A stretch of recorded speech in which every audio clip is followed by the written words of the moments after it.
नमस्कार साथियों, स्वागत आप सबों का। पत्रांक संख्या 1875 बिहार सरकार की ओर से शिक्षा विभाग की ओर से एक अधिसूचना आज यानी 26/9/2022 को जारी कर दी गई है, जो कि स्पष्ट रूप से नियमावली 2020 के नियम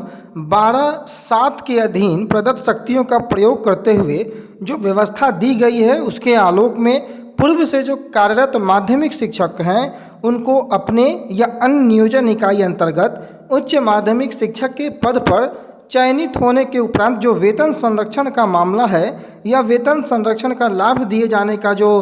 लगातार प्रश्न उठ रहा था, उस पर आवश्यक दिशा निर्देश जो है वो जारी कर दी गई है। और ये दिशा निर्देश जो बिहार राज्य जो जिला परिषद माध्यमिक एवं उच्च माध्यमिक विद्यालय सेवा नियुक्ति प्रोन्नति स्थानांतरण अनुशासनिक कार्रवाई एवं सेवा शर्त नियमावली 2020 है उसके अधीन है। क्योंकि आप सबों को पता है अभी नियमावली 2020 ही जो है वो रन कर रही है, बाकी अभी फ़िलहाल कोई नियमावली आई नहीं है, इसलिए सारी प्रक्रियाएं नियमावली 2020 के अकॉर्डिंग ही हो रही है। और ये जो लगातार प्रश्न उठ रहे थे वेतन संरक्षण को लेकर के, जो कि माध्यमिक स्कूलों में जो अभी पूर्व से कार्यरत माध्यमिक शिक्षक हैं और अपने या अन्य नियोजन इकाई अंतर्गत अगर उच्च माध्यमिक शिक्षकों के पद पर चयनित होते हैं तो उसके बाद वेतन संरक्षण का लाभ किस दिशा निर्देश के अनुरूप दिया जाना है वो आप देख लीजिए। पहला है कि पूर्व से कार्यरत अगर माध्यमिक शिक्षक हैं उनका अपने नियोजन इकाई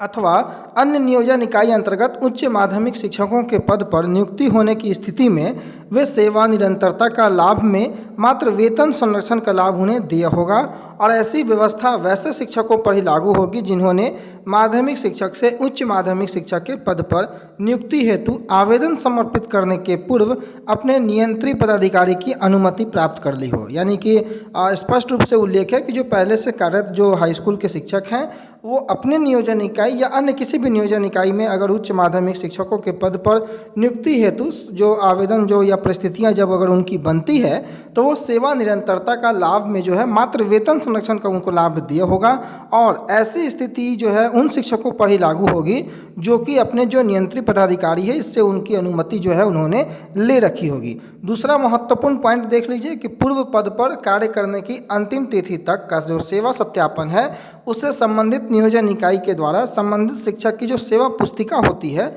उसमें अंकित किया जाना अनिवार्य होगा तथा अन्य नियोजन इकाई में नियुक्ति होने की स्थिति में सेवा पुस्तिका जो है वो जिला शिक्षा पदाधिकारी के द्वारा प्रति हस्ताक्षरित किया जाना आवश्यक है। जो अभी वर्तमान में जो शिक्षक हैं उनको मालूम होगा कि ये सेवा पुस्तिका क्या होती है, तो वो सेवा पुस्तिका जो है वो जिला पदाधिकारी जिला शिक्षा पदाधिकारी के द्वारा प्रति हस्ताक्षरित किया जाना आवश्यक होगा। और सबसे महत्वपूर्ण पॉइंट 3 नंबर, जो पूर्व नियोजन इकाई से अनापत्ति प्रमाण पत्र यानी कि नो ऑब्जेक्शन सर्टिफिकेट जो होता है उसको प्राप्त कर नए नियोजन इकाई में उपस्थापित करना होगा, यानी कि एनओसी आपको लेना होगा। और चौथा पॉइंट है कि संबंधित शिक्षक के पूर्व पद पर प्राप्त अंतिम वेतन का प्रमाण पत्र जिला कार्यक्रम पदाधिकारी स्थापना द्वारा जो निर्गत किया जाएगा, जिसके आधार पर नव नियुक्त शिक्षक का वेतन निर्धारण संबंधित जिला कार्यक्रम पदाधिकारी स्थापना द्वारा नियमानुसार किया जाएगा। यानी कि आप जहां पर ऑलरेडी कार्यरत थे वहां अंतिम जो वेतन आपको प्राप्त हुआ है उसका प्रमाण पत्र डीपीओ स्थापना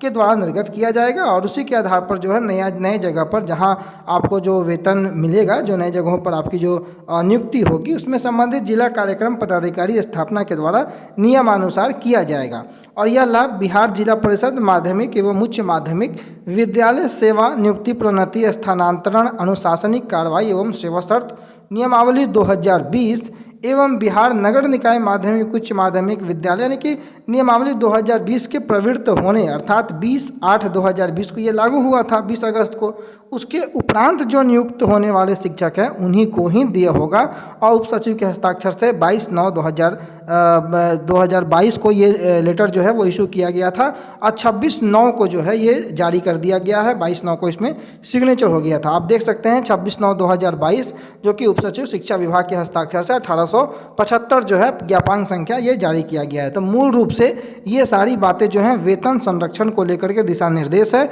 जो कि पूर्व से माध्यमिक शिक्षक कार्यरत है उनके लिए। अगर वो उच्च माध्यमिक में नियुक्ति उनकी होती है उन्हीं के नियोजन इकाई या अन्य किसी नियोजन इकाई में अगर वो नियुक्त होते हैं तो उसके संदर्भ में ये अधिसूचना शिक्षा विभाग ने जारी की है। तो अगर आप इस कोटि के अंतर्गत आते हैं। तो आप जो है इस सारी दिशा निर्देश को ध्यानपूर्वक जो है इकट्ठा करके रखें। बाकी समय समय पर जो भी अपडेट आएंगे शिक्षा विभाग की ओर से वो हम आप लोगों तक पहुंचाते रहेंगे। तब तक के लिए अपना बहुत ख्याल रखें। धन्यवाद।